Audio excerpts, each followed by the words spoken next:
Bonsoir à tous et bienvenue dans ce nouveau podcast Cinéma.exe, votre podcast cinéma, tous les samedis soirs de 20h à 21h en live sur Twitch et tous les dimanches à 10h, même si la semaine dernière on l'a mis à 18h, sur YouTube. Et je suis accompagné de Jean Terge, bonsoir à toi. Bonjour, bonsoir. Et nous serons accompagnés tout à l'heure de Slane qui va nous rejoindre, mais on va profiter de son absence pour faire les petites news de la semaine. Donc, au niveau des news, pour le 21 mai, on a Henry Cavill qui a annoncé sur son Instagram qu'il jouera dans le reboot de Highlander par Lionsgate.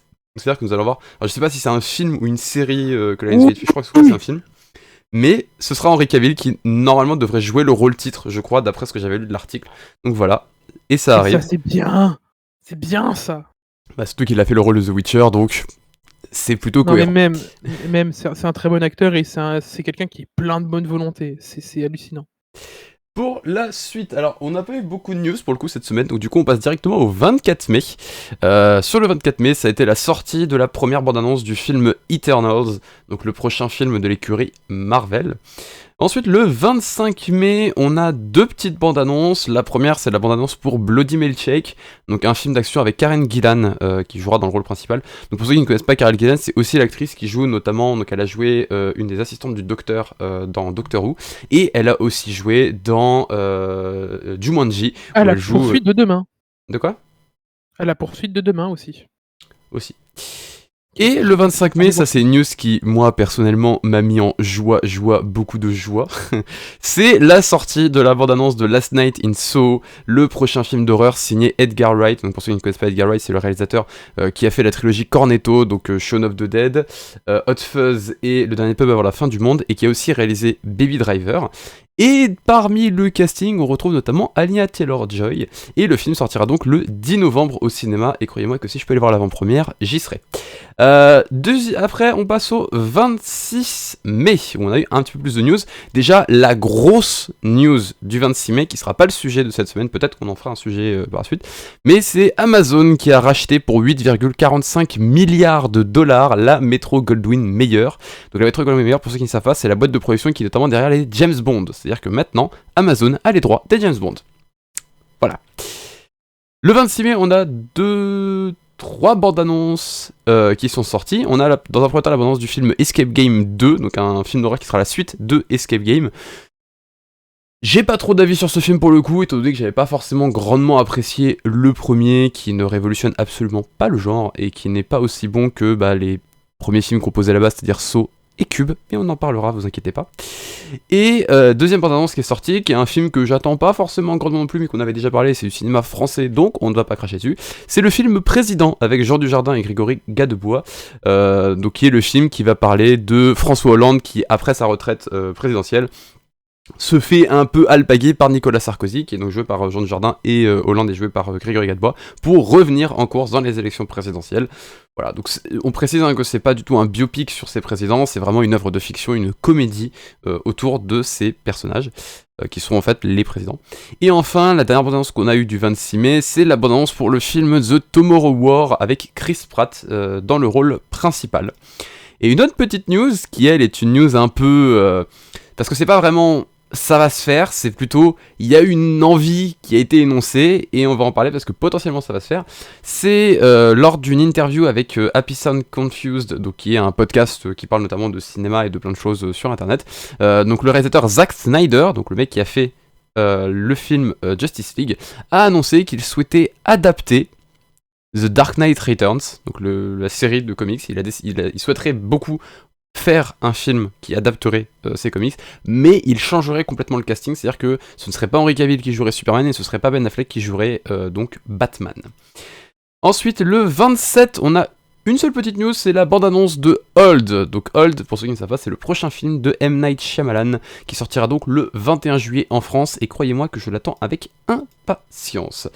Et le 28 mai, dernière petite news, donc, qui est donc la news d'hier, je n'ai pas eu de news pour aujourd'hui, c'est la sortie de la deuxième partie de la saison 5 de Lucifer sur Netflix. On avait déjà annoncé qu'elle sortirait le 28, et elle est sortie le 28. Maintenant, pour les sorties en salle de cette semaine, on a Les Boucherous, qui est un film d'animation de Raymond S. Percy. On a The Father, le film de Florian Zeller, et que je vous recommande très fortement d'aller voir, même si je n'ai pas encore eu la chance d'aller le voir, c'est pour ça qu'il n'est pas recommandé aujourd'hui. Mais si vous pouvez aller le voir, il a l'air extrêmement intéressant. Il avait été d'ailleurs, il a remporté quelques Oscars d'ailleurs. Méandre, film de Mathieu Turi, donc petit film d'horreur de Mathieu Turi. Promising Young Woman, film de Emerald Fennell. Détective Conan de Scarlett Bullet, film d'animation de Shika Nagaoka. Sons of Philadelphia, film de Jérémy Guez. Balloon, film de Pema Tseden. Phoenix, le concert sur grand écran. Comme pour la dernière fois avec Petit Ours Brun, c'est un concert, tout simplement. Si le vent tombe, film de Nora Martirosian, pardon. Hospitalité, film de Koji Fukada. Il mio corpo, un documentaire de Michele Penetta. Vers la bataille, film d'Aurélien Verns Lermusio. Je suis désolé, j'ai un peu de mal avec certains noms. L'Arbre ou Dvo, film d'André Gil Mata. Paris-Stalingrad, documentaire d'Inde Medeb. À la recherche de l'excellence, documentaire de Gab Polski. Et La campagne à rendez-vous avec la lune, documentaire d'Elie Seoné. Voilà, donc ça c'est pour les sorties cinéma de cette semaine. Et on va donc pouvoir passer à notre deuxième rubrique, Parlons-en, parlons bien. Et aujourd'hui, comme on vous l'avait déjà un peu teasé il y a 2 semaines, on va parler de cette fameuse reprise des cinémas, avec un peu de chiffres quand même, de savoir comment ça s'est passé, est-ce que les cinémas ont bel et bien réattiré du monde, comme ce que pensaient justement Jean Terge et Simon, ou est-ce que, comme ce que je pensais, ça a été un peu plus frileux et les gens ont eu un petit peu de mal. Eh bien, j'ai la chance de m'être trompé, puisqu'en effet, nous avons eu, sur la première semaine de réouverture des cinémas, 2 millions de tickets qui ont été vendus.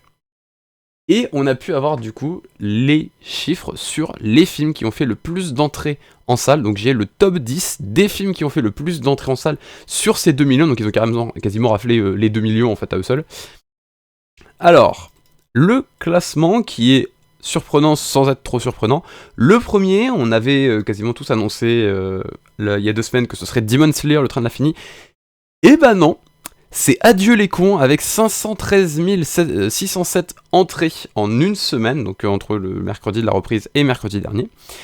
Seulement en deuxième vient Demon Slayer, et petite chose un peu bizarre, c'est que Demon Slayer n'a fait que 350 000 entrées. Tout pile. Du coup, comme tu m'as dit avant l'émission, il faut savoir qu'il n'y avait que 350 000 entrées en France. de disponibles. Voilà, c'est-à-dire que sur la semaine, il n'y a eu que 350 000 places possibles pour aller voir Demon Slayer. Donc il a fait carton plein sur les places qu'il avait mis à disposition. En fait. Est-ce que du coup, vu qu'il a fait carton plein, c'est pas techniquement le film qui a eu le plus de succès? Sachant qu'il a fait 200 000 entrées de moins que Adieu les cons, non. Ouais. Adieu les cons a quasiment fait 2 fois plus d'entrées que lui, pour le coup. Je m'étais pas du tout renseigné sur ce film, du coup, est-ce que tu peux nous rappeler, on va dire, le synopsis du film? Je l'ai pas vu, je me rappelle plus du synopsis. Yes. J'ai prévu d'aller le voir, mais je n'ai pas encore. Quel bon chroniqueur fais-tu? Exactement, je n'ai pas encore pu avoir la chance de le voir, mais c'est prévu que je le vois. On va continuer sur le classement. Si je peux le rappeler, parce que ça m'intéresse également. Vas-y. Donc, lorsque Sustrapé apprend à 43 ans qu'elle est sérieusement malade, elle décide de partir à la recherche de l'enfant qu'elle a été forcée d'abandonner quand elle avait 15 ans. Sa quête administrative va lui faire croiser JB, quinquagénaire en plein burn-out, et Monsieur Blin, archiviste aveugle d'un enthousiasme impressionnant. À eux trois, ils se lancent dans une quête aussi spectaculaire qu'improbable. Ceci n'est absolument pas le synopsis disponible sur Allociné. Yes. Est-ce que tu peux nous dire le synopsis sur Allociné, parce que c'est celui que je suis en train de lire sur Allociné. C'était le principe de ma blague. Ah, d'accord. Merci d'avoir totalement raté la vanne. Non, parce que la vanne, c'est juste parce que comme ça faisait très tu lis un truc, j'ai juste fait la vanne du dire non, c'est pas du tout la vanne, le c'est totalement un truc. Mais non, ça m'étonne pas du coup qu'il y ait eu un sacré succès, ça devrait être ultra intéressant. Surtout que bon, Albert Dupontel aussi. C'est Dupontel, ouais. C'est du Dupontel sur tout ça. Moi. Après, bon, pour le coup, c'est pas le film qui, moi, m'attirait le plus sur Dupontel. Le seul film qui, actuellement, m'avait vraiment attiré pour Dupontel et que j'ai pu voir, du coup, c'est Au revoir là-haut. Alors, que je recommande fois 10 000. Je connais de nom Albert Dupontel, mais je n'ai jamais vu un seul de ses films. Bah, pour le coup, moi, j'avais vu un peu sa filmographie, mais j'étais un peu trop jeune. J'étais pas trop à foncer vraiment sur les petits réalisateurs et les petits réalisateurs français, tout ça à l'époque. Je me suis vraiment intéressé au cinéma français que depuis 4-5 ans, quoi. Ah, surtout que c'est pas du tout un style qui m'intéresse en fait. C'est rare, les films qui. Il me fait penser beaucoup à Wes Anderson, hein, pour le coup. Ouais, mais même, je sais pas, c'est. Peut-être que le fait que c'est français, du coup, c'est totalement passé à la trappe.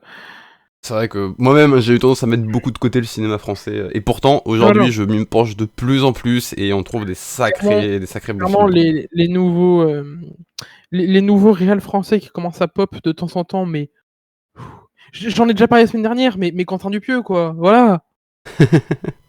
On ne lâchera Je pas quand t'as du pied. non, mais ce mec, j'adore ses films, clairement. Il a un, je vais pas dire un tact, mais il a une précision des fois sur la connerie qui est magnifique. Il a une précision absurde sur la connerie qui est genre Rubber, c'est un monstre d'absurdité, mais c'est génial là-dedans justement. Mais si tu veux, on va parler un tout petit peu de Quentin Et Dupieux juste bref, après, oui, parce qu'on on va quand même continuer sur le classement vite fait, hein, histoire que vous ayez au moins le top 10 justement des films qui ont fait le plus d'entrées. En troisième place, donc après Adieu les cons et Demon Slayer en deuxième place, on a Tom et Jerry, excusez-moi, avec 249 620 entrées. En quatrième place, et là, celui-là est une surprise, on s'attendait pas du tout à ce que ce soit le quatrième, c'est Envole-moi, qui est quatrième avec 158 495 entrées. Parce que pour le coup, hein, c'est pour ça aussi que je vous avais dit que j'attendais les chiffres, parce que la semaine dernière, celui qui était troisième ou quatrième, c'était Slalom. Slalom n'est même plus dans le top 10. Voilà. Ensuite, en cinquième, justement, vient Mandibule de Quentin Dupieux avec 130 Ah, 505 entrées. ah, il est quand même cinquième, c'est pas Il est mal quand ça. même cinquième. Ensuite vient ADN, donc le dernier film de Mai Wen qui était sorti, donc pareil, une semaine avant le confinement et qui n'avait pas pu avoir beaucoup de vues. Enfin, quand même, il avait eu 200 000 entrées, je crois, en une semaine. Et là, il a fait 114 178 entrées. Ce qui est quand même énorme. Et ce qui fait qu'au cumul, donc là, j'ai pas le cumul sous les yeux, mais au cumul du nombre d'entrées, ADN passe au-dessus de Mandibule pour le coup, mais juste en dessous de Envole-moi, je crois. Ensuite, en 1, 2, 3, 4, 5, 6, 7ème place, je n'avais plus les... J'avais perdu le compte. En 7ème place, C'est plus compris. vient mon petit cœur. Drunk de Thomas Winterberg avec 105 758 entrées. Clairement, Drunk, il me fait beaucoup envie. Il avait il est le incroyable. synopsis Il est me donnait bien incroyable. envie, hein, clairement. Je vais juste redire le synopsis parce qu'en fait, on s'était un petit peu trompé quand on l'avait expliqué la dernière fois et maintenant que j'ai vu le film, bah, je peux vraiment vous l'expliquer. C'est l'histoire en fait de 4 enseignants enfin, notamment un qui est pas forcément très bien dans sa vie et lors d'une discussion avec les 3 autres, l'un des 3 va parler d'un scientifique qui avait posé une théorie comme quoi il manquerait à l'homme 0,5 g d'alcool dans le sang tout le temps pour pouvoir être suffisamment désinhibé pour pouvoir profiter de sa vie pleinement. Et ces profs vont se décider à tenter l'expérience pour voir si en effet il manque bel et bien de l'alcool dans le sang de l'être humain. Ça, c'est génial.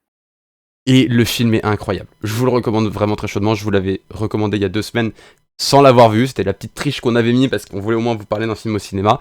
Et depuis j'ai été le voir et je vous le recommande vraiment très très chaudement. Ensuite, en 8ème place, et lui je m'attendais à ce qu'il soit plus haut pour le coup, c'est 30 jours max avec 96 010 entrées. Mais en vrai, c'est pas non plus si surprenant que ça, puisque bah, ce film avait quand même eu plus de 2 semaines, je crois, il a eu 3 semaines de diffusion avant la fermeture de salle, qui lui avait permis de faire quand même la majeure partie de ses entrées. Mais c'est quand même assez intéressant de voir qu'un film qui avait quand même été diffusé pendant 3 semaines au cinéma a fait 96 010 entrées. En 9ème place, on retrouve 100% Lou, le dernier dessin animé. Alors je crois qu'il était sorti aussi juste avant la fermeture des salles. Je sais plus s'il était sorti juste avant la fermeture des salles ou s'il est vraiment sorti là cette semaine. Enfin la semaine dernière. Et lui, il a fait 63 159 entrées. Et le 10ème et dernier au classement, c'est Falling de Viggo Mortensen avec 57 572 entrées. Au cumul, on arrive quasiment aux 2 millions. On est un peu en dessous parce qu'il y a quand même d'autres films. On a notamment eu Slalom qui a fait aussi pas mal d'entrées, mais qui a fait moins de 57 000. Donc on a juste le top 10. J'ai pas les chiffres pour les autres, hein, pour le coup. J'ai eu la flemme d'aller chercher chez le CNC. Je vous le dis, hein, j'ai eu la flemme. Donc je me suis rabattu sur l'article des journalistes qui balancent ça et qui balancent tout ce que le top 10. Donc voilà. Mais en tout cas, voilà. Ça a été le top 10. Un peu surprenant, mais pas trop non plus par rapport au classement, hein, pour le coup. Mais ce qui, moi, m'a personnellement surpris, mais qui, vous, je pense, vous surprend, enfin, toi, en tout cas, te surprend moins, et Simon le surprendrait moins s'il était là, c'est le fait qu'on ait quand même 2 millions d'entrées qui ont été faites en une seule semaine. Ça m'étonne pas du tout. Clairement, tous les spectacles et tout, ont eu un gros entrain, même si des fois il n'y avait pas forcément des choses disponibles. Je l'ai vu moi cette semaine, étant donné comme je le dis assez souvent, mais j'en suis fier. Étant donné que je travaille dans un spectacle dans un théâtre national, on a eu quand même pas T'es mal de sûr que tu personnes travailles dans qui un sont venues. spectacle? Non, je travaille dans un théâtre national. Mais t'es sûr que tu travailles dans un théâtre national? Oui, et oui, oui, j'y travaille. Redis-le Mais encore plus une fois pour être sûr. je t'emmerde. Ça va. Non, et plus sérieusement, on a eu énormément de personnes qui sont venues demander si justement il n'y avait pas des spectacles ou des. Comment dire? Ou tout simplement mince, des expositions qui se déroulaient au sein du bâtiment. Malheureusement, on n'en a pas encore de disponibles. Hein. Bon, on n'a pas forcément pu prévoir ce genre de choses. Mais pareil, on a eu des pièces qui étaient disponibles en matinée pour par exemple pour des étudiants qui qui sont partis à une vitesse. Des chiffres sont tombés en interne où d'habitude ce genre de spectacle attirait une dizaine à quinzaine de gens par établissement, et là ça a été du 25-30 par établissement. Ouais, donc On a ça a été beaucoup, obligé ça a beaucoup littéralement attiré. de refuser du monde étant donné qu'on n'avait pas, quelquefois, pas assez de place en fait, tout simplement. Et ça fait énormément plaisir de voir que malgré tout ce qui s'est passé en fait, et ce qui faisait peur avec tout ça, donc tout le domaine de la culture, donc cinéma, spectacle et tout ça, bah ça plaît toujours et ça plaît encore plus étant donné que ça a manqué aux gens en fait. Alors moi c'était pas vraiment ça le problème, moi ce que je pensais c'était pas le fait que ça ne plairait pas, je savais que ça continuerait de plaire et que le cinéma réattirait, que Oui, mais toute le la fait culture qu'il y a un réattirait, entrain qui soit mais que ça moindré en viendrait fait, aussi vite. Moi je pensais vraiment que ça allait prendre voilà. du temps, que comme pour la première fois il y allait avoir toujours cette peur notamment des Mmh. variants, et au final j'ai été assez surpris de voir que les médias n'ont pas trop parlé des variants sur la réouverture, ils ont plutôt rien dit, ils ont plutôt dit « Eh regardez ça réouvre », ça s'est arrêté à ça, donc j'ai été assez surpris parce que pour le coup le variant reste quand même une grosse menace, mais elle est assez tue ces derniers temps, un peu, je pense, pour éviter le mouvement de panique, donc c'est plutôt pas mal. Et ça a fait que du coup, il y a eu ce gros entrain avec plus de 2 millions de personnes au cinéma. Je crois que les musées, pareil, ont réattiré énormément de monde. Les théâtres ont Mmh. réattiré beaucoup de monde. Enfin voilà, toute la Oui, oui, culture, c'est vraiment est repartie à pleine balle. Un autre exemple que je peux vous citer, hein, c'est les restaurants aussi. Au final, réattirent énormément. Je peux vous le dire, là, jeudi dernier, donc j'ai été au cinéma. Alors malheureusement, j'ai pas pu aller dans mon petit cinéma de quartier parce qu'il diffusait pas le film que je voulais voir. J'ai dû aller dans les gros cinémas. Désolé. Je suis désolé, Ciné 220, pardonnez-moi, ne me tapez pas s'il vous plaît. Mais du coup on y alors, bah en fait il faut savoir que c'est dans un gros complexe, donc on a le gros complexe du cinéma et à côté il y a plein de choses, notamment des restaurants, et les terrasses étaient bondées, hein. Même quand je suis parti, je suis parti 20 minutes avant le couvre-feu, les terrasses étaient encore Ah mais bondées. encore cet après-midi, hein, j'ai eu l'occasion d'aller en ville, les terrasses étaient remplies à ras-bord, il y avait des queues pas possibles pour aller dans les Ouais, non mais magasins et tout. c'est Ça fait vraiment plaisir. Moi, par reparti contre, quoi. ça fait énormément plaisir de sortir et de voir énormément de monde, mais ça se voit que encore une fois, ça se voit que Pas ça a moi, manqué aux gens parce que putain, moi j'ai je rarement sors vu autant pas, de monde. j'aime pas les gens. Hein, moi non plus, clairement, j'aime pas sortir et faire bousculer dans tous les sens, mais le fait de sortir et d'être habitué du coup à tout ce qui est confinement et tout, et de voir très peu de monde, le fait qu'il y ait autant de monde, ça fait chaud au cœur en fait, je trouve, parce que bah il y a de la vie en fait, tout simplement, ça apporte de la vie. Oui non Et mais c'est ça qui fait plaisir. Après moi pour le coup par rapport bah, dans mon petit cinéma de quartier, bah nous on n'a pas énormément de monde, hein, je vais vous dire les chiffres de mon petit cinéma de quartier. Le premier jour, le mercredi de la réouverture, là où beaucoup de cinémas ont fait plus d'une centaine d'entrées, plus de 1000 entrées pour certains gros cinémas comme le MK2 notamment. On parlera pas du MK2. Moi je leur ai demandé combien d'entrées ils avaient fait, ils m'ont dit ils ont fait 15 entrées le premier jour. Et Ouais. quand j'y suis allé, donc j'y étais allé pour voir Drunk le vendredi après-midi, et ils m'ont dit qu'au total ils avaient dû faire 18-19 entrées jusqu'à ce que j'arrive. Donc, bah pour le coup, bon pour moi c'est pas surprenant, donc moi c'est des petits cinémas, donc ça fait que moi forcément je vois pas de grand monde dans la salle, et puis le film que j'étais voir même dans une grosse salle, c'était pour le coup un petit film un peu indé, que d'ailleurs je vais vous parler tout à l'heure, qui venait de sortir et donc qui faisait partie de la liste. À vous d'essayer de trouver lequel parmi la liste j'ai parlé. Mais du coup, j'ai été le voir, on était 6 dans la salle. Sachant que sur les 6, on était que 2 qui étaient là pour vraiment voir le film. Mm. Les autres, c'était juste un Comment couple qui ça? était là pour Ah, sûrement faire autre chose. ouais, on ne va pas préciser quoi ici, hein, Bah, en évidemment. fait, on avait juste un couple devant qui, eux, étaient tranquilles, ça allait, puis ils discutaient un petit peu entre eux. Bon, ils regardaient un petit peu le film, donc je pense qu'ils étaient quand même là pour le film. Et il y en avait deux qui s'étaient mis tout au fond de la salle, ils ont fait que parler de tout le film, ils ont pas regardé une seule fois le film. Peut-être même qu'ils ont fait autre chose pendant le film parce qu'il y a eu des moments où ils parlaient plus. C'est bizarre. Enfin, j'entendais toujours le mec, mais plus la fille, c'est. Je sais pas. J'entendais des. Ah non, Ah, je ah comprenais non. pas. Et bonsoir, Slane, Et du coup, bonsoir, tu viens Slane d'arriver, qui arrive tu as pile joué sur des le. 30% de Chop. Non, ne le refais pas. Bonsoir. Ne le refais Mangez pas. des pommes. Moi, j'ai des pommes. Comment estás, si. Ça va, ça va. Très bien, ça va, ça va. On était en train de parler justement de la rediffusion, enfin des points, de faire un petit point sur les chiffres de la reprise de cinéma. Donc je vais juste te redonner le classement, comme ça toi tu l'as, parce que oui, je suis un enfoiré, j'ai oublié de l'envoyer sur Discord, donc ils étaient même pas au courant des chiffres. Donc en gros, Non, on a l'habitude. dans la liste, le premier film qui a fait le plus d'entrées, c'est Adieu les cons avec 513 607 entrées. En deuxième vient Demon Slayer avec 350 000 entrées. Il a fait un nombre tout pile parce que c'était le nombre tout pile de places qu'il y avait en France. Tom et Jerry qui a fait 249 620 entrées, troisième. En quatrième, on a Envole-moi avec 158 495 entrées. En cinquième, Mandibule de Quentin Dupieux. Je suis obligé de le dire parce que sinon, j'enterre, je me tape. Avec 130 505 entrées. On a ADN de Maïwen avec 114 178 entrées. Drunk de Thomas Winterberg avec 105 758 entrées. Ensuite, on a 30 jours max de Tariq Boudali avec 96 010 entrées. On a 100% loup, j'ai pas le réalisateur, avec 63 159 entrées. Et en dernier, 10e film, c'est Falling de Viggo Mortensen avec 57 572 entrées. Pour un total, avec les autres films qui sont pas dans le classement, de 2 millions d'entrées en une semaine. Voilà. Une bonne Ça reprise. reste quand même des très bons chiffres. Hein. Dites-vous que ça, c'est l'équivalent à peu près d'une semaine creuse dans le monde du cinéma. 2 millions d'entrées. Pour vous dire. C'est-à-dire que y a quand même on sent quand même qu'il y a un petit vent de peur, parce que d'habitude, on est plus sur du 5-6 millions de billets vendus par semaine. Ce qui est énorme. Rendez-vous compte, hein, 6 millions d'entrées, c'est un dixième de la population française qui toutes les semaines va au cinéma. C'est pas la même, mais c'est quand même un dixième de la population au total qui va au cinéma. Ça faisait un moment qu'on n'avait pas eu ce genre de chiffres.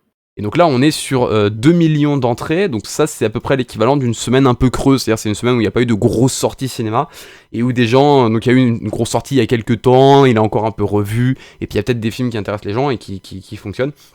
Donc ça reste des chiffres qui, bah, pour le coup, sont très intéressants, parce que 2 millions d'entrées, je crois que c'est l'ensemble des tickets vendus sur toute la période où les cinémas ont été réouverts pendant le confinement. Je crois qu'on a fait au total 2 millions d'entrées sur cette période. Enfin, peut-être plus, on a peut-être fait le double, je crois. On a peut-être à 4 millions, parce que je crois que justement 2 millions d'entrées, c'est le nombre de places de Tenet. Mais dites-vous que voilà, en une seule semaine, on a vendu autant de tickets pour tous les films diffusés qu'on a vendu de tickets pour Tenet qui a été diffusé pendant un mois au ciné. C'est énorme. C'est-à-dire que c'est des chiffres qu'on n'avait pas eu depuis... Voilà. Bon, au final, c'est un tout petit succès qu'il a eu par rapport aux autres gros films, parce que la plupart du temps, un gros blockbuster, 2 millions d'entrées, c'est plutôt ce que fait un film français qui marche bien, en France. Là où un gros blockbuster américain, il est plutôt sur l'ordre du 10-15 millions d'entrées. Donc c'est vraiment un tout petit score de millions d'entrées pour un blockbuster comme Tenet. Mais ça se voit que c'est assez impressionnant du coup de se dire que juste en une seule semaine, on a fait autant d'entrées au cinéma pour tous les films qui étaient diffusés que Tenet en un mois, alors qu'il y avait d'autres films en parallèle de Tenet. C'est impressionnant pour le coup. Et c'est pour ça que c'est ce que disait un peu Jean-Terre, c'est qu'au final, bah ouais, ça faisait super longtemps qu'on n'avait pas vu des chiffres comme ça. On les avait faire des millions d'entrées en une semaine, on n'avait pas vu ça depuis le confinement en fait, depuis l'arrivée du Covid en France. C'est-à-dire que encore en février, des millions d'entrées par semaine, c'est ce qu'on faisait, enfin c'est ce que les cinémas faisaient régulièrement en fait. En février 2020. On est en mai 2021. Non mais ça a été surprenant. Pour moi, j'étais clairement surpris.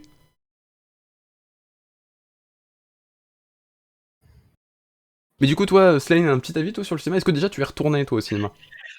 Non, pas encore. C'était prévu. On devait aller voir.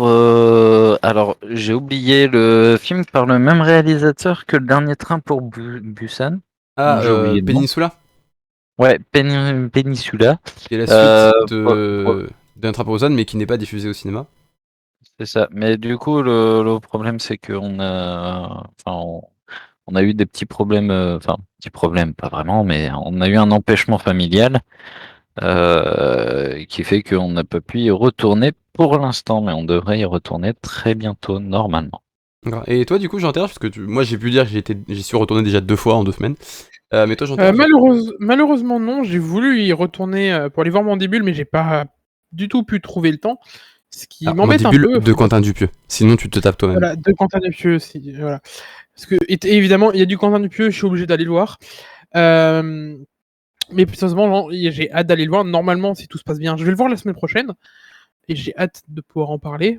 Mais plus sérieusement, je crois qu'avec un ou deux autres films, il y a vraiment que celui-là qui m'intéresse.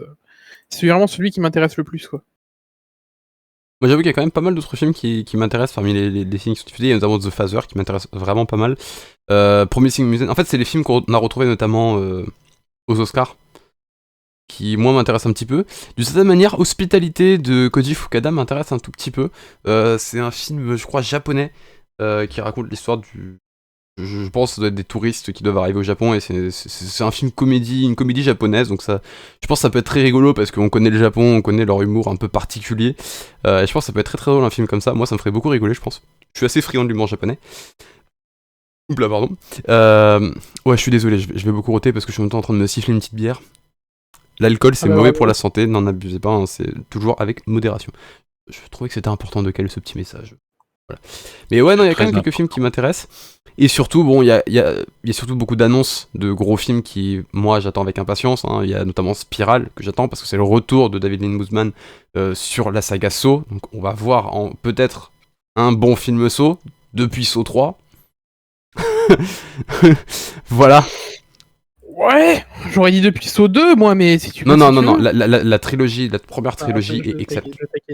Je suis d'accord. Le premier est largement au-dessus des autres, mais le 2 et le 3 sont équivalents, c'est quasiment la même chose. Par contre, 4, 5, à la limite, on peut tolérer de dire que ce sont des bons films. C'est pas des films. 6 et 7, et Jigsaw. Ah, bordel de Dieu. Mais c'est vrai que du coup, ouais, j'ai un peu de le voir. Il y a aussi, du coup, Old de M. Night Shyamalan qui sort le 21 juillet, que j'ai très très hâte de voir. Et surtout, bon, vous le savez, j'en ai parlé, j'arrête pas d'en parler depuis que la bande-annonce est sortie. C'est Last Night in Soho que j'ai juste envie d'exploser, d'aller le voir. Et c'est pour ça que je vous le dis, hein, si j'ai la chance de pouvoir aller le voir en avant-première, j'irai le voir en avant-première. Je veux le voir day one, dès que je peux, je veux aller voir ce film. Parce qu'il a l'air incroyable. Déjà, c'est Edgar Wright qui est derrière. Et quand on sait ce que le mec a fait, on se doute que le film va être très bon. C'est Anya Taylor-Joy qui joue l'un des rôles principaux. Et quand on sait les films dans lesquels elle a joué, ça sent que du bon. Et en plus de ça, quand on voit la bande-annonce, ça sent que du bon. J'ai trop envie de le voir. Parce que là, pour le coup, en plus, c'est pas un. Parce que Edgar Wright avait déjà fait un film d'horreur, donc qui était Shaun of the Dead. Mais c'était vraiment une comédie horrifique. Alors que là, il tombe vraiment dans le film d'horreur pur et dur. Ce qui, pour moi, n'est pas surprenant du fait qu'il ait choisi Anya Taylor-Joy. Parce que, pour le coup, elle n'a joué que dans des films d'horreur très sérieux. Hormis peut-être Les Nouveaux Mutants, mais. Elle est jeune, les erreurs de carrière ça arrive. Le film est bon. Le film est bon.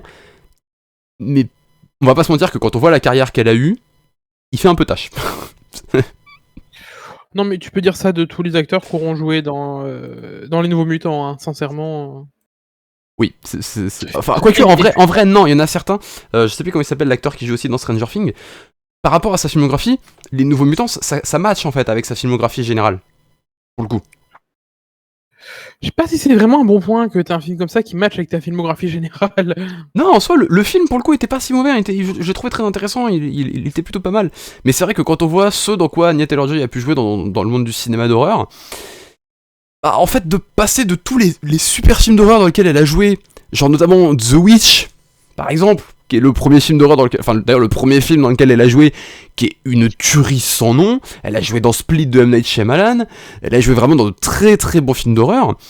Et derrière le fait qu'elle joue dans Les Nouveaux Mutants, je sais pas si on peut dire que c'est un très bon film d'horreur. Hein, c'est un super film de super-héros de ça, mais un film d'horreur, on repassera quoi.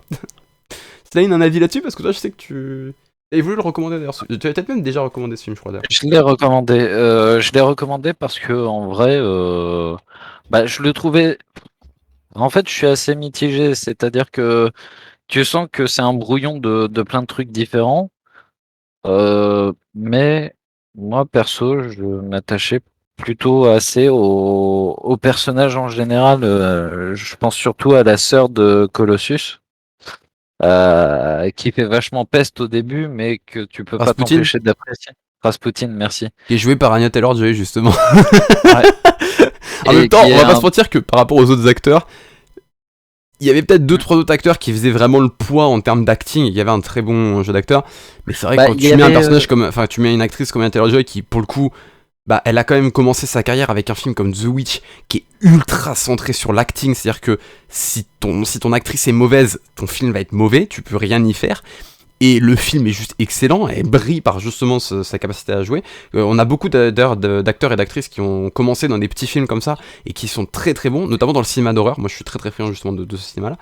Donc c'est vrai que bon, bah quand on voit ce qu'ils avaient en face, parce que pour le coup Stranger Things, on va pas se mentir que le casting de Stranger Things, Ah, il est inconnu en vrai. Hein. T'en as c'est 2-3 si. c'est T'en des as 2-3. inconnus, mais leur, Bah non, enfin mais surtout que t'as deux, par contre, trois acteurs qui sont connus, genre au jugé hein, de tête, hein, par exemple, si je te dis Sam Gamgee, voilà.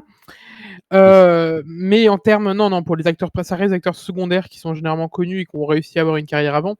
Mais non, par contre, les enfants qui jouent là-dedans sont totalement des inconnus. oui Et non c'est mais ça qui faisait c'est plaisir. pas sur le principe des inconnus, c'est sur leur jeu d'acteur en fait. Pour le coup, les acteurs qu'ils ont pris, à part peut-être Millie Bobby Brown, qui pour le coup, elle, j'ai rien à dire sur son jeu d'acteur, elle joue très très bien, Millie Bobby Brown. Mais à part elle, le jeu d'acteur, il y a des moments où il est un peu aux fraises dans Stranger Things. C'est pas pour déplaire, parce que pour le coup, au contraire, ça redonne vraiment ce petit côté 80s à la série qui est très très agréable. Parce que bah pour le coup, oui, les 80s, regardez des films des années 80. Ah, le jeu d'acteur. Ah, des fois, il D'ailleurs, était aux fraises. j'attends la saison 4 avec impatience. Oui, moi aussi. Mais si vous voulez un exemple juste vite fait sur les 80s et le jeu d'acting qui était aux fraises, je peux vous citer un grand nom d'un acteur qui est très très bon en tant que dans son jeu d'acteur et tout, Johnny Depp, Oui, évidemment. qui est un très très grand acteur qui joue super bien. Regardez Les Griffes de la Nuit, le tout premier, qui est le tout premier film dans lequel Johnny Depp est apparu. Son acting est nul à chier. Je vais pas passer par quatre chemins, il est nul à chier.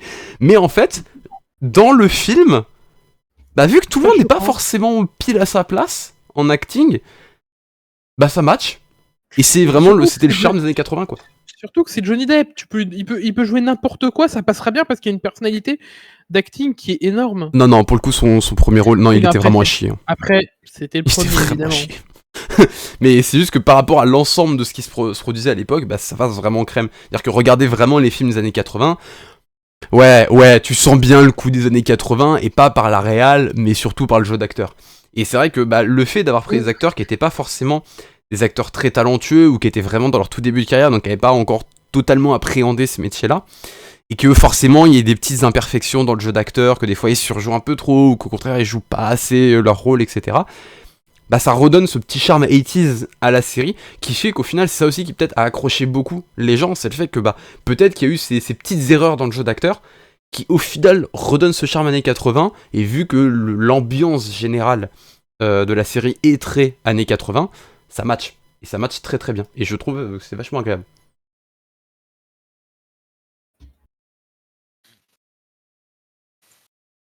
Vous avez rien à dire Non, j'ai pas grand chose à dire sur le coup parce que Ouais. non, je suis assez d'accord avec ce que tu viens de dire. Bah ouais, on peut pas vraiment rebondir là-dessus. Yes. Ah Bon, c'est dommage pour un débat de pas avoir de débat.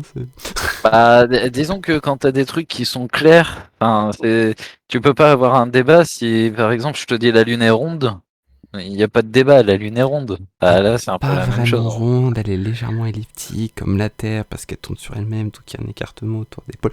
On va pas rentrer dans le détail scientifique, c'est pas grave. Il y a débat, tu vois, il y a débat. Mais du coup, ouais, sur donc, Last Night SO, que je vous dis que j'attends avec très grande impatience et que j'ai très très hâte de voir parce qu'il ne vend que du rêve. J'ai très hâte de le voir. Old aussi, hein, très très hâte de le voir. Et puis après, c'est vrai qu'il y a pas mal d'autres petits films qui ont l'air assez intéressants, qui sont annoncés, genre Highlander, qui a l'air sympa. Les Marvel, en vrai, même si je vous l'ai déjà dit que je suis très friand de cinéma un peu. On va dire, comment dire, indépendant, j'aime beaucoup le cinéma un peu indépendant et surtout le cinéma d'horreur. Bah quand même me taper un petit Marvel de temps en temps, ça fait toujours du bien de poser Mais son moi, cerveau. j'attends de voir j'attends de voir comment l'écurie Marvel va continuer, va se développer après les séries. Parce que pour l'instant, je trouve quand même que c'est assez en dents de scie. Par rapport à ce qu'ils proposent, quoi, clairement. De Ouais. toute façon, Non, mais- on n'est pas là pour en parler aujourd'hui. Là, c'était surtout parler de la Oui, reprise oui. des cinémas. Et du coup, d'ailleurs, oui, petit point sur la reprise des cinémas. Du coup, c'est bel et bien confirmé. Raya et le Dernier Dragon ne sortira que sur Disney+. C'est pas étonnant du tout. Ce qui n'est pas étonnant, mais ce qui est quand même assez douloureux parce qu'en temps normal, il aurait dû sortir du coup mercredi. Oui. S'il est sorti. Et bah pour le coup, c'est un film qui aurait fait beaucoup d'entrées. C'est le nouveau Disney, tous les enfants auraient voulu le voir. Donc c'est un peu triste de voir qu'ils ont quand même décidé de... Alors que pour le coup, ils avaient quand même revu leurs notes pour certains films, genre Black Widow. C'est prévu qu'ils sortent en simultané au cinéma et sur Disney+. Donc j'ai trouvé ça un peu triste. D'ailleurs oui, petit point, juste très vite fait. On en fera sûrement un sujet de savoir est-ce qu'il y a vraiment un impact sur le fait de sortir un film à la fois en SVOD et à la fois en salle. Est-ce que ça a vraiment un impact sur les entrées en salle? Parce qu'on a un contre-exemple, justement, c'est le film 30 jours max. Parce que le film 30 jours max, je vous l'ai dit, avait déjà été diffusé 3 semaines avant la fermeture des salles, où il avait quand même fait beaucoup d'entrées. Et donc, ils avaient dit, bon bah tant pis, vu que le confinement dure, on va le sortir en VOD, en DVD Blu-ray. Et au final, il a quand même fait 96 000 entrées, et il est le 8ème film le plus regardé sur la semaine de réouverture. Donc, ça veut quand même dire que même si un film est en VOD, et donc disponible bien évidemment sur les plateformes illégales, on s'en doute, il arrive quand même à faire des entrées en salle, et donc c'est plutôt intéressant. Voilà, c'était le petit point que je voulais faire. Mais je pense qu'on va pouvoir passer à notre troisième rubrique, parce que je pense qu'on a fait le tour de ce qu'on avait à dire. À moins que vous ayez quelque chose à rajouter sur la réouverture des salles, Non, et j'ai si vous avez des pas chiffres grand ou autre. chose, clairement. Pas Non, grand chose. pas vraiment de chiffres. D'accord, donc on va passer à notre troisième rubrique, notre sélection de la semaine. Je rappelle le principe, la section de la semaine et pas de la semaine. Le principe, c'est que nous vous sélectionnons une œuvre par soir que vous pourrez regarder dans la semaine, histoire que si un soir vous ne savez pas quoi regarder, vous avez juste à regarder ce qu'on vous a proposé et vous passez une bonne soirée. Et donc on va commencer avec moi, avec un film qui est du coup sorti la semaine dernière, dont j'ai pas parlé je crois de sortie, mais qui est Army of the Dead. Voilà, de Zack Snyder. Pour ceux qui veulent savoir juste très brièvement, non, ça ne fait pas partie de la saga of the Dead de Romero. Il n'y a aucun lien entre les deux. Même si, pour le coup, c'est un film de zombies. Mais c'est pas du tout le même principe. Le principe, au contraire, j'ai trouvé très très intéressant leur principe à eux. En gros, dans l'idée, il y a donc un zombie qui s'échappe. Voilà. En gros, on sait pas pourquoi il y avait un zombie qui était là. Pour le coup, ça s'est pas expliqué dans le film. On sait juste que c'est des militaires qui avaient un zombie. Le zombie s'échappe et débarque à Las Vegas. Bon. Ceux qui ont vu pour le coup les Romero, vous savez ce qui se passe quand un zombie débarque dans une grosse ville. Non, il se passe quoi? Le sbeul, Ah, il se fait de la thune. il se fait beaucoup ouais. d'argent en mangeant des gens. Et donc du coup il transforme beaucoup de gens en zombies. L'armée réagit assez vite et va littéralement murer Las Vegas. Histoire d'être sûr que les zombies ne puissent pas sortir. Donc tous les zombies qui ont pu sortir, ils les ont abattus. Et tous les autres sont coincés à l'intérieur du coup de Las Vegas. Et ce qui se passe, c'est que à un moment, donc ils essayent d'évacuer au maximum de civils qui sont encore vivants dans Las Vegas. Sauf qu'il y a un moment où ça fait quand même plusieurs mois que la situation dure, qu'il y a des zombies. Alors par contre, j'entends un écho. Je crois que c'est du côté de Selene. Ouais, j'entends une. C'est plutôt de la télé. Télé et une Oui. écho. Ouais, désolé, j'ai mon casque qui fait de la merde de temps en temps. Et j'ai du bruit parce que j'ai branché récemment mon Stream Deck, etc. pour reprendre les streams. Du coup, coucou tout le monde. Et en fait, j'ai le problème, il faut que je débranche mon Stream Deck parce que j'ai mis un truc, mais le problème c'est que soit ça grésille, soit ça active des trucs sans que je le demande. C'est pas grave. Mais du coup, sache que du coup, corrige juste ça vite fait, comme ça, limite mieux de toi en attendant si tu veux. Justement qu'on vise ça. Ça évitera juste l'écho en fait. C'est tout. Ouais, excusez-moi. Mais du coup, ouais, donc ce qui se passe, c'est que tout le monde est à peu près évacué, même s'il reste encore malheureusement des civils dans Las Vegas. Et en fait, le président se dit bon, c'est quand même un gros risque, parce que si les zombies se barrent, c'est la merde dans tout le pays. Donc il décide de ne pas prendre de risque et de nuke la ville. Voilà. C'est simple, radical, efficace, on éradique tous les zombies d'un coup avec une bombe nucléaire. Réponse très américaine. Et en fait, ce qui se passe, c'est que dans ce contexte-là, il y a un mec qui va voir le héros, dont j'ai complètement oublié le nom, mais qui est joué par Bautista, donc un ancien catcheur qui joue du coup maintenant dans beaucoup de films. Il va le voir et il lui dit, bah écoute, moi j'ai un bon plan à te proposer. La ville se fait nuke dans 3 jours. Il y a un coffre, qui qui est présent dans mon hôtel, qui est le Strip, avec 200 millions de dollars cash qui ne sont plus comptés dans le monde financier, que j'ai été remboursé par mon assurance pour les 200 millions, parce que pour le coup, lui, il a dû évacuer la ville forcément. Donc, c'est 200 millions intraçables qu'on peut sortir de la ville. Et du coup, il lui dit, je te propose, tu fondes une équipe, et vous allez me chercher les 200 millions dans la ville. Et voilà le postulat du film. Et en gros, c'est cette équipe un peu de choc qui débarque dans une ville remplie de zombies. Évidemment. De quoi ? De choc, totalement. Forcément une équipe de choc, qui débarque dans cette ville pour aller faire le casse du siècle et se ramener avec 200 millions de dollars en poche. L'humour du film est assez intéressant parce qu'il y a pas mal de petites vannes, notamment au début sur justement quelle somme il promet à chaque membre de l'équipe. C'est une vanne qui me fait beaucoup faire rigoler parce que plus on avance dans l'équipe, plus il réduit la quantité d'argent qu'il donne. Alors qu'en réalité il aurait pu juste faire par égal. Donc voilà, c'est plein de trucs assez drôles. Et je vous le recommande vraiment fortement parce que c'est un bon film de zombies bien bourrin, très rigolo, produit par Zack Snyder, enfin réalisé par Zack Snyder, et qui vaut pour moi je trouve vachement le coup. Et on va du coup pouvoir passer à notre œuvre du lundi. Ah oui d'accord, j'ai oublié de le dire, c'est disponible sur Netflix. Voilà, c'est une production Netflix, donc je vous conseille de le regarder. On va donc passer à notre œuvre du lundi qui nous est présentée par Jean Terge. Oui. De mon côté, c'est un animé que je vous propose cette fois-ci. Étant donné que c'est pour lundi, on va parler d'un animé qui parle de cours, en quelque sorte, évidemment. Sinon, ce serait pas drôle. Donc, c'est l'histoire de Rin, un étudiant tout ce qu'il y a de plus standard, un peu, je vais pas dire tête en l'air, mais un peu tête brûlée plutôt. Étant donné qu'il a tendance à beaucoup se bagarrer, contrairement à son frère qui est très fragile et qui est très sérieux, qui d'ailleurs est accepté au début, on apprend au début de l'anime, dans une très grosse université. Malheureusement, Rin se découvre n'être pas totalement humain et même carrément être le fils de Satan. Alors ce n'est pas du spoil, c'est dans le premier épisode, voilà. Donc c'est le fils de Satan et son père qui est prêtre, donc son père adoptif évidemment, lui dit d'aller rejoindre une certaine personne dans la même université où est son frère, mais lorsque Rin arrive dans cette université, de peur de croiser son frère, il tombe pour son frère. Donc il s'agit de Blue Exorcist sur Netflix.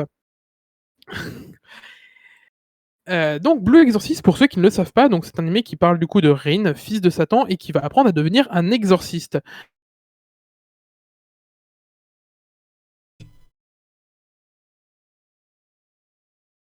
Mais est très intéressant, du moins j'ai beaucoup aimé la saison 1, la saison 2 est un peu différente. La saison 1 se base beaucoup sur justement l'apprentissage de ce métier d'exorciste avec énormément de détails, donc par exemple quels différents types d'exorcistes il y a, ainsi que qu'est-ce que cela apporte, qu'est-ce que cela amène, et du coup toute la mythologie qu'apporte le manga derrière les connaissances que doit avoir un exorciste. L'histoire, le déroulement du fil rouge est très intéressant et très sympathique. C'est un animé qui a quand même une histoire assez standard, ça reste un shonen, mais la manière de le montrer et de saupoudrer tout ça d'un animé typique d'un school life, je sais pas si ça se dit, ça rend tout vraiment très intéressant.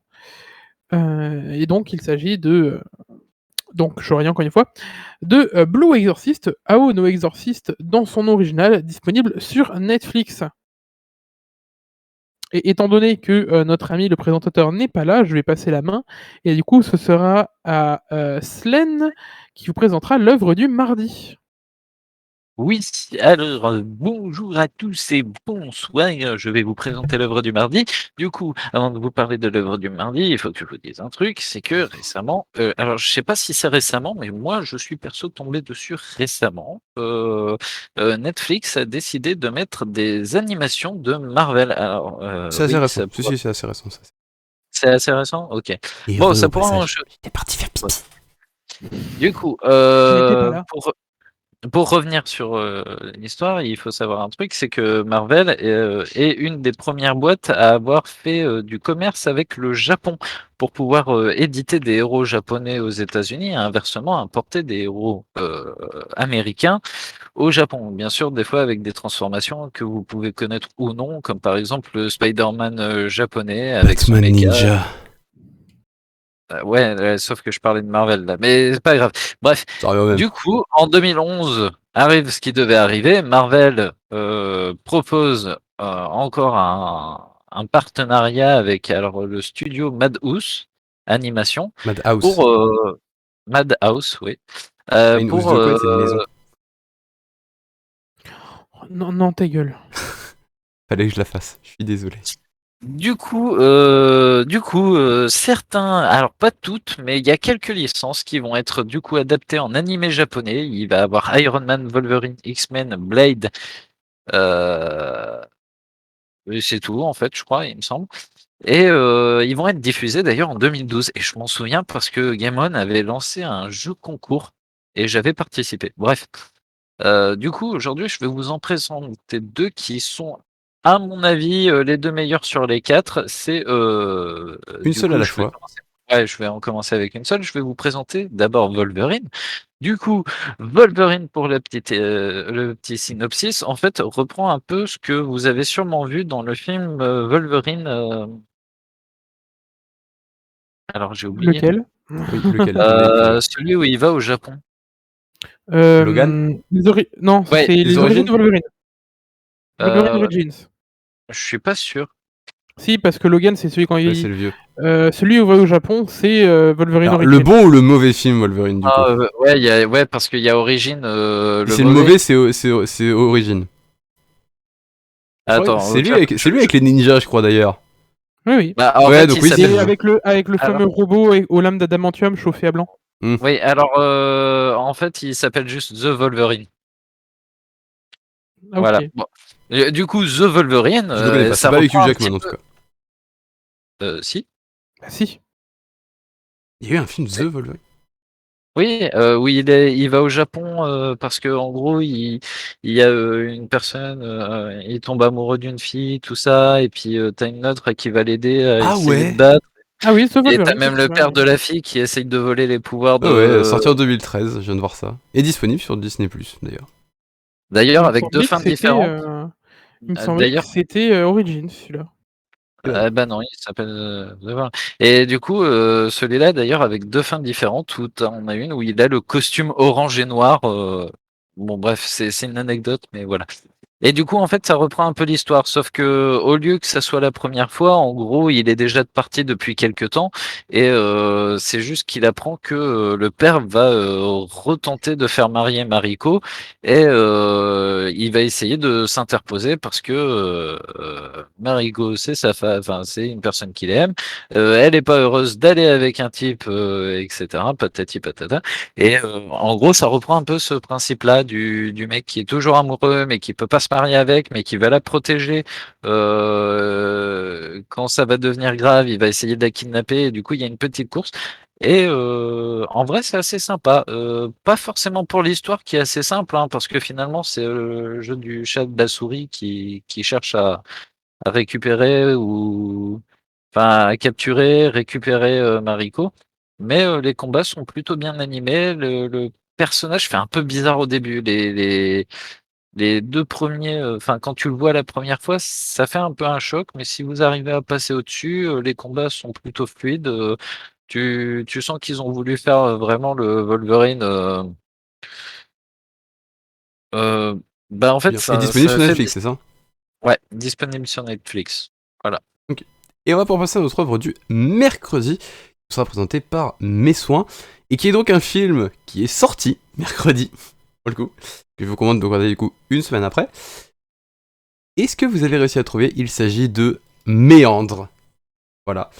C'est Mathieu Tuty, c'est ça? Si je ne m'abuse. Mathieu Turi, pas Tuty. Avec notamment Gaia West dans le rôle principal. Pour ceux qui ne connaissent pas Gaia West, c'est la seule actrice française que vous trouverez au casting de Viking. Ce qui est en soi un sacré truc. Mais du coup, c'est donc ça, elle joue un rôle assez intéressant. Donc elle joue le rôle d'une mère qui a perdu sa fille, on sait pas trop comment, et qui décide en fait de partir de France pour aller aux États-Unis, essayer de voir un peu si elle peut vivre sa vie. Sauf qu'au final, bon, elle commence le film, elle veut se suicider. Genre littéralement, elle commence le film allongée sur une route en espérant qu'une voiture lui roule dessus. Bon, pour le coup, elle aurait peut-être dû choisir une nationale plutôt que la petite route de campagne qui est empruntée par un pecno une fois tous les 36 du mois. Mais le film commence comme ça, et elle se retrouve à être embarquée. Alors je vais vous spoiler un petit peu le début du film, mais c'est genre les 15 premières minutes du film, et après tout le reste du film et tout l'intérêt du film se déroule après en fait. Et donc elle se retrouve récupérée par un mec qui justement s'arrête parce qu'il a pas envie de le rouler dessus. Elle se lève, monte dans la voiture, et en fait, elle apprend à la radio que ce mec correspond parfaitement à la description d'un tueur en série. Pas du donc. Ça serait pas drôle. Ce serait pas drôle sinon. Et le mec, qui du coup se rend compte qu'elle a compris, freine brusquement, elle se mange le pare-choc, enfin le tableau de bord, tombe dans les vapes, et se réveille dans une boîte. Elle sait pas où est-ce qu'elle est, elle est juste dans une boîte. Dans cette boîte, il y a un sas. Et elle a un bracelet au poignet, une sorte d'écran LED très brillant au poignet, un gros truc. Elle sait pas ce que c'est. Le sas s'ouvre. Sur sa montre, il y a écrit 10 minutes. Elle est un peu perdue. Elle rentre dans le tunnel. Le tunnel se ferme. Et le jeu commence. Je vous en dis pas plus sur ce qui se passe derrière, parce que quand on regarde le film, là, je vous ai juste dit un petit peu ce qui se passe au début du film. Ça vous donne des idées sur ce qui se passe. Et le film est quand même assez intelligent là-dessus. C'est un film que pour le coup j'attendais un tout petit peu parce que j'avais été très très accroché justement par les premiers sauts, les tout premiers, donc 1, 2, 3. J'avais adoré Cube et Hypercube, donc ceux qui connaissent ces films, ce sont des tueries.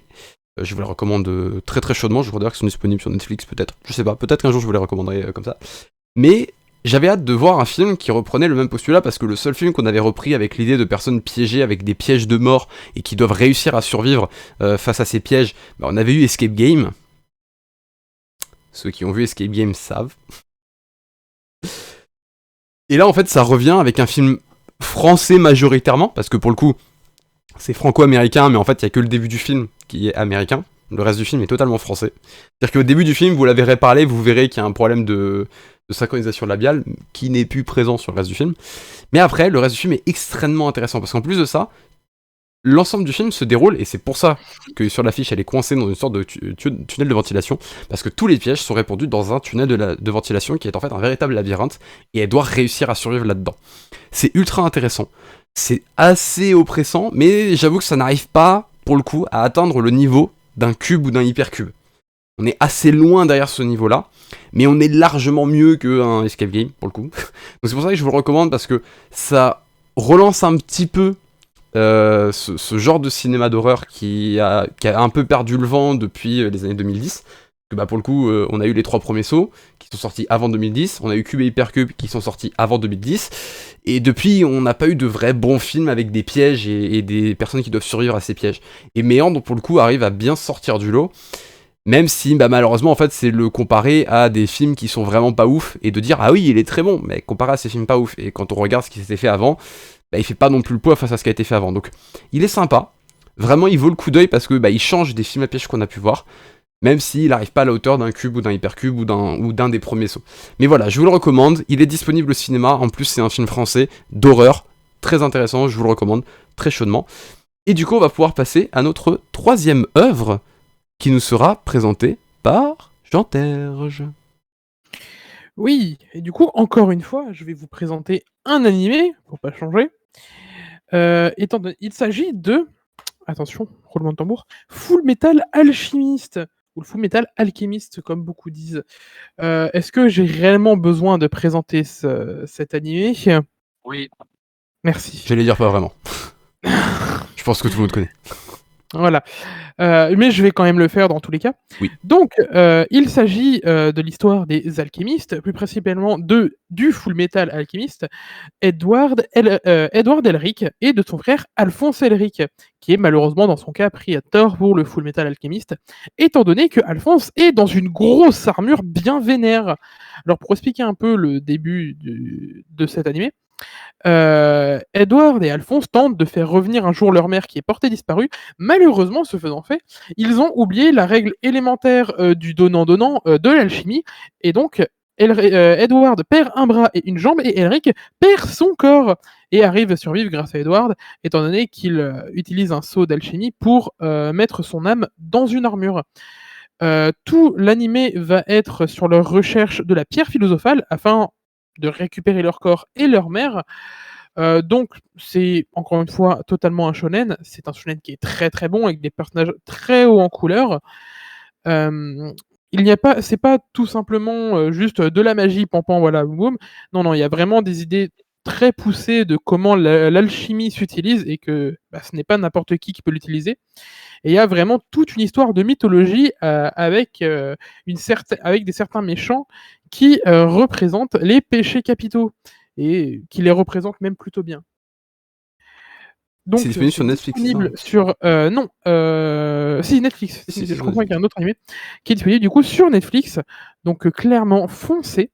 Il y a aussi, si jamais cet animé vous plaît, du coup Full Metal Alchemist Brotherhood, qui est la même version, mais se prétend plus à la fin Avec la du fin du manga. manga, en fait, c'est surtout ça. Voilà.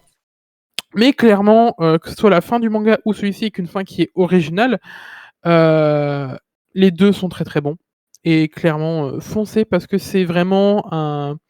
Ça a vraiment donné tout un genre de personnage, je trouve, et ça a apporté énormément de choses à son genre comment dire, à son genre d'univers en fait, tout simplement. Et merci, et on va donc pouvoir passer à notre œuvre du vendredi qui vous est présentée par Lane. Salut, alors en fait on va continuer sur les X-Men parce que c'est un univers génial. Du coup là je vous propose aussi, en plus de Logan, parce que bon les épisodes sont assez courts, hein, il n'y en a pas énormément, 12 il me semble. 12, du coup je vais passer sur les 12 épisodes de X-Men, du coup pour faire un petit peu...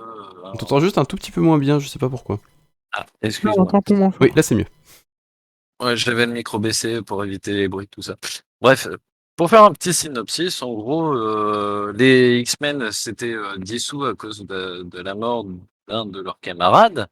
Et Charles Xavier s'en va un petit peu, tout ça, mais il y a une année qui passe et Charles Xavier sent qu'il y a un problème dans la force. Il sent une perturbation.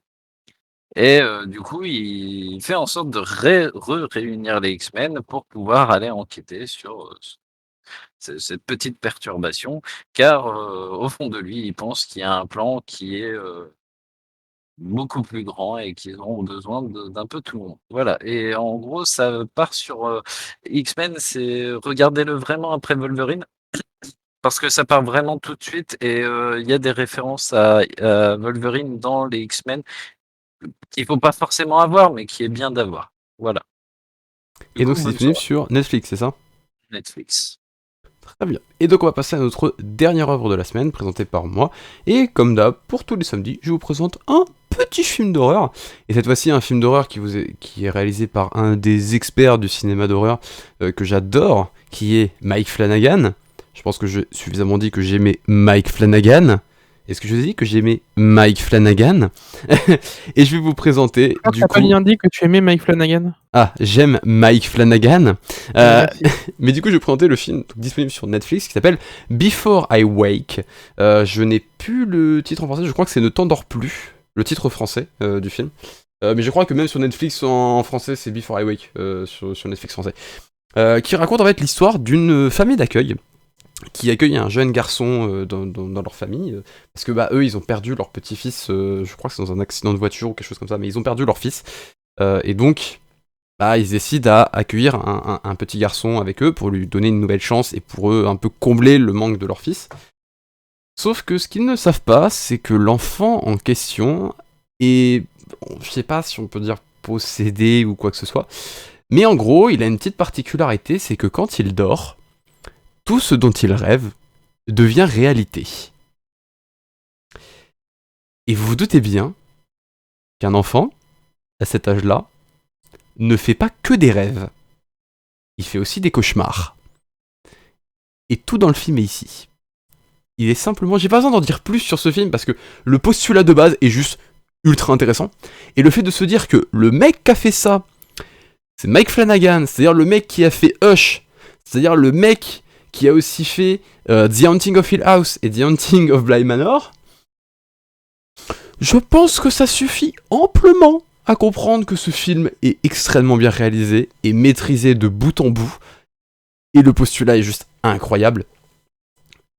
Beaucoup de choses qui tournent autour des papillons. C'est aussi pour ça que sur l'affiche du film, justement, vous avez un papillon. Mais je vais pas en dire vraiment plus parce que ce serait vraiment gâcher le plaisir de la découverte de ce film que de savoir en fait plus sur ce film.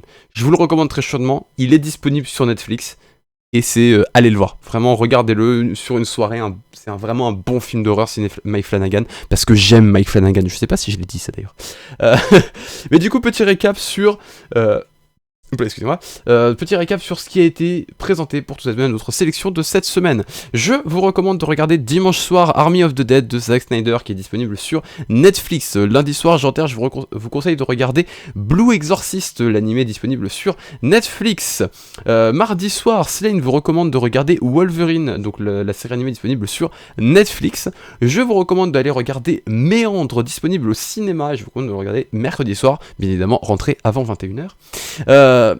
Janter, je vous conseille de regarder Full Metal Alchemist, donc la première série et Nombre the Road qui est disponible sur Netflix. Je vous recommande de regarder ça jeudi soir. Vendredi soir, Slane vous recommande de regarder la série animée X-Men disponible sur Netflix. Et je vous recommande de regarder samedi soir Before I Wake, signé Mike Flanagan, qui est disponible sur Netflix. Mike Flanagan, je t'aime.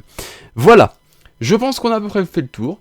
On se retrouve la semaine prochaine pour une nouvelle édition de Cinéma.exe, votre podcast cinéma. Et on se dit à la semaine prochaine. Ciao tout le monde. Bisous.